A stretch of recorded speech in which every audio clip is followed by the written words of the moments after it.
Broadcasting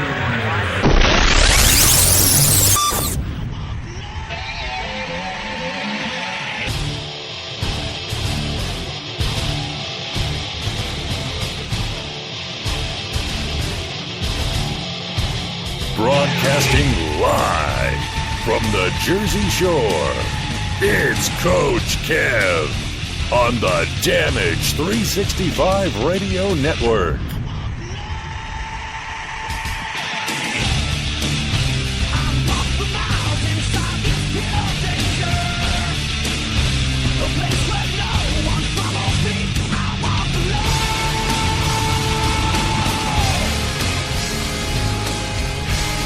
And welcome back, everybody, to another exciting episode of the Indie Super Show. This is episode number 38 here on the Damage 365 Radio Network. We're on early today as we had a very, very long, exciting weekend of wrestling festivities, from big event to Jersey All Pro Wrestling to Warriors of Wrestling to graciously hosting superstars April Hunter, Casey Carlisle, EC3, and Justin Credible, myself, Nick DeBeard, and little Amy. We had an awesome time. Absolutely. But we're joined today, and excuse my voice, we did a lot of talking this week. Lots of talking. Coach Kev, your host today, leading it away, and I'm joined in studio live with Nick DeBeard and the real number 8 JT back in the house for his once a month visit. Yeah, I guess I'm the guest of the show today. Yeah, you're the guest. You are the guest of the show. And you didn't even have to call in. Nah, my once a month popping. Thanks, Obama. No pictures. No pictures. No multimedia mail, please. Thank you. So like we said, and also the Funkenstein Wrestling Superstar, one of our sponsors that was with us on the Damage 365 Radio All-Star Squadron Tour. Yep, Squadron Tour. Okay, it was awesome. Every show we're gonna have a name for our team because they deserve it. Yes, they deserve it. You know, right now we know tentatively scheduled March 5th is the next big event in Queens. It's going to be and awesome. We should be joined, unless something happens health-wise, with WWE Hall of Famer Cowboy Bob Orton. So super excited to hang out with Bob for another weekend. I mean, it was a riot last time, and maybe we can be joined by maybe one or two of the amazing individuals that we were lucky enough to have their presence this past weekend, between April and Casey and EC3 and Just Incredible. Well, I don't think bringing April back for a back-to-back big event. Maybe towards the end of the year, the last Legends of the Ring. Maybe we can bring her in for another Jersey homecoming. But she is home in Florida. Probably by now relaxing, kicking it back, taking a nap, because I'm sure we wiped her out this weekend.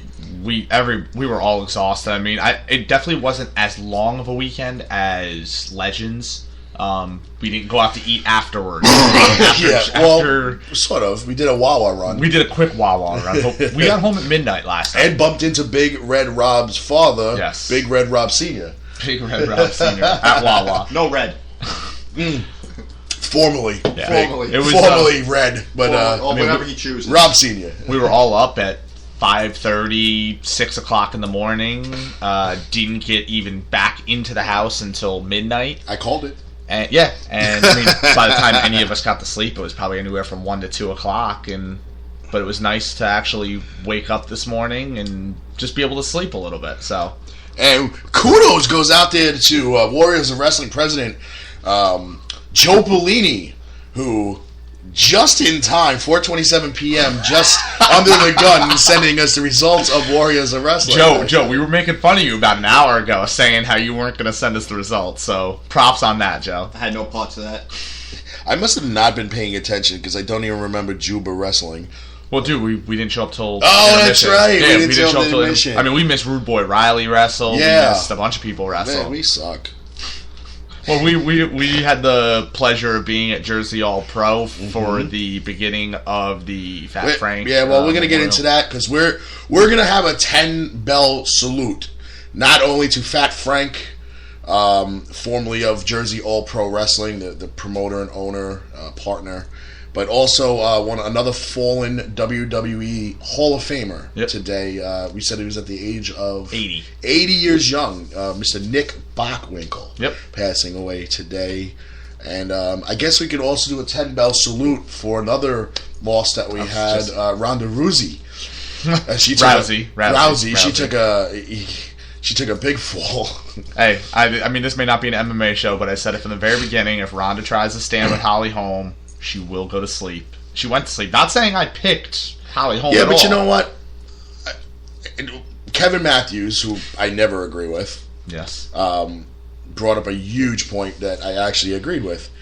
It was great. It's good for UFC. Yes. Because if the same person wins every single time, nobody's going to shell out $70 for this pay-per-view. And I will say, that division was becoming very, very, very, very light. Because Ronda's already beaten Miesha Tate twice. She was going to probably fight Miesha third time. The only real competition left for Ronda was Holly Holm and Chris Cyborg. And I mean, Chris Cyborg is still probably juicing and God knows what, but... It's a man, baby. Yeah, for real. But no, I said it from the very beginning. If Ronda decides to try and stand with Holly Holm, she's going to get knocked out. And Ronda Did you watch any of the video? Yeah, I watched the whole fight. Okay. It comes to my conclusion that it's not that Ronda underestimated anybody, or some other people said as soon as Ronda got into a relationship, her career took a downfall. And people are dumb. Yeah. Maybe she didn't concentrate enough on her training because she was in a relationship. It's not even remotely. Yada. She's not that type of woman. No. Okay. But again, it just shows, one, she's human. Okay. Mm-hmm. Two, any mistake in the ring can cost you the match, and she made a rare mistake, and it happens. You always want to protect your head, and that goes in anything. Yeah. And I think that's a life lesson. I think she protect your head. I think she also let her. She tried to prove something instead of fighting her game. Mm-hmm. Ronda's a girl who needs to get into the clinch, get her to the mat, choke her out, submit her, whatever it happens to be. Ronda tried to prove a point by saying not only can she can stand up in MMA. Mm-hmm. She can also box with a world-class boxer, which she can't. Now, does this backfire in Dana White's mind?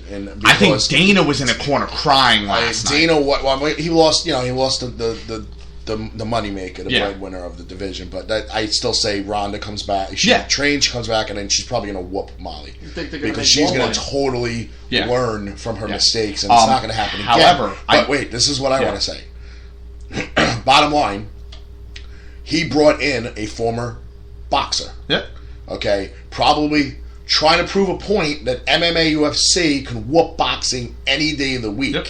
And now it backfired in his face. Except Holly Holm was a boxer. Then she became a kickboxer. Mm-hmm. Then she became an MMA fighter. Which the kick to the head was which ended the match, not even the actual boxing.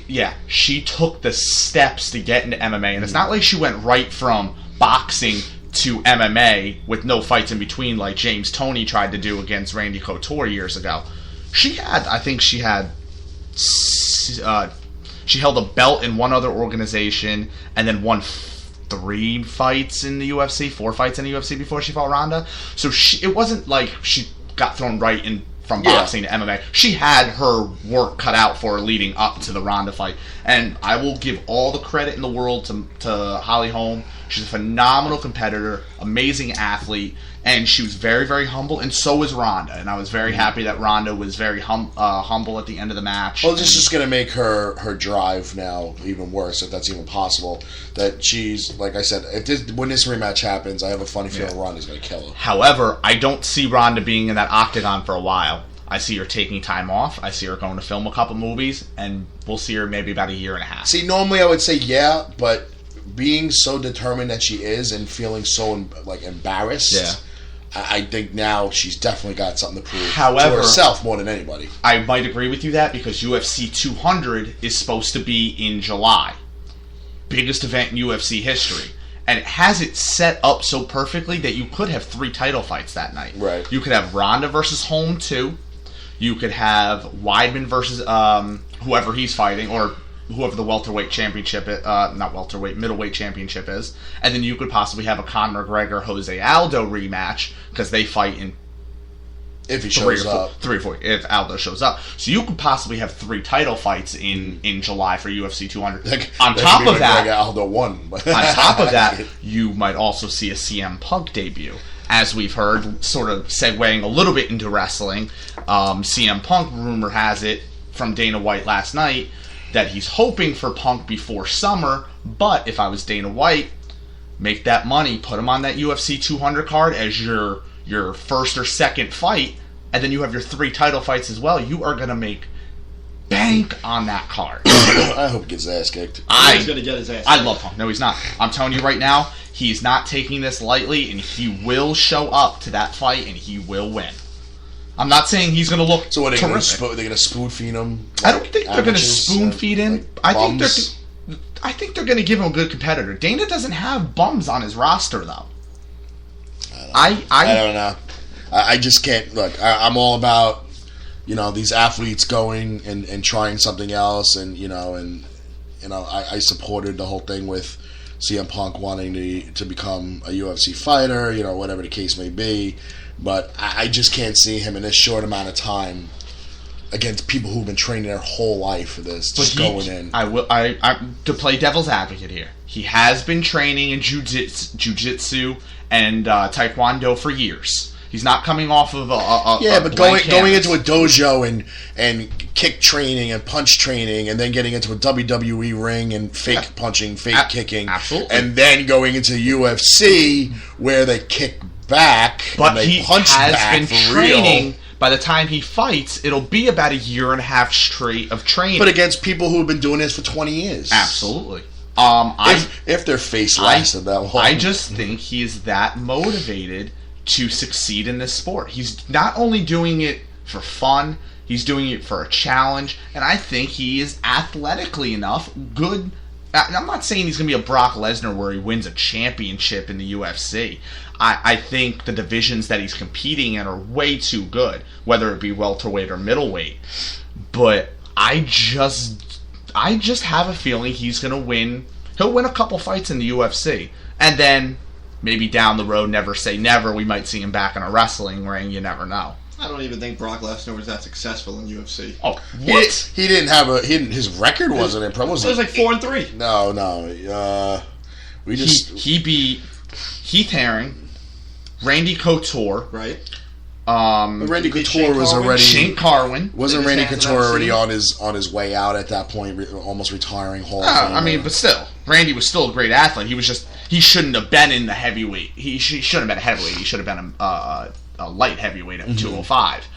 I mean, Alistair Overeem kicked him in the stomach and he crumbled. The only reason he lost that fight from that kick to the kidney is because of the diverticulitis, however you pronounce that. Well, he retired immediately after that match. Brock Lesnar was 5-3. 5-3. 5-3. Almost 500. I just did a story is Ronda Rousey good for WWE, and I did all the wrestlers that have jumped from WWE or a brand over to MMA or UFC. You had Nathan Jones at 0-1, Dave Bautista at 1-0, who looks scared as crap in his one fight. Sean O'Hare at 4-2, Giant Silver at 2-6. Dave Severn, 101. Dan Severn, sorry. 101 and 19-7. However, I'm just going to go with Dan Severn for a second. He was a fighter turned wrestler turned fighter. It doesn't matter. Alberto Del Rio / Alberto Rodriguez, 9-5. UFC Hall of Famer Ken Shamrock was 28-15-2. Bart Gunn, 1-1. Bobby Lashley, 7-2. And Brock Lesnar, 5-3. And Phillip Brooks, a.k.a. CM Punk, yet to come. I'm going to compare Lashley to Brock Lesnar for a second. Relatively same build. Both went straight from wrestling to MMA. Lashley was fed bums. Whether Lesnar fought Couture after his prime or whatever it happened to be, Lesnar was fighting top-notch guys, whether they were above their prime or not. He beat some top-notch fighters. He beat names, but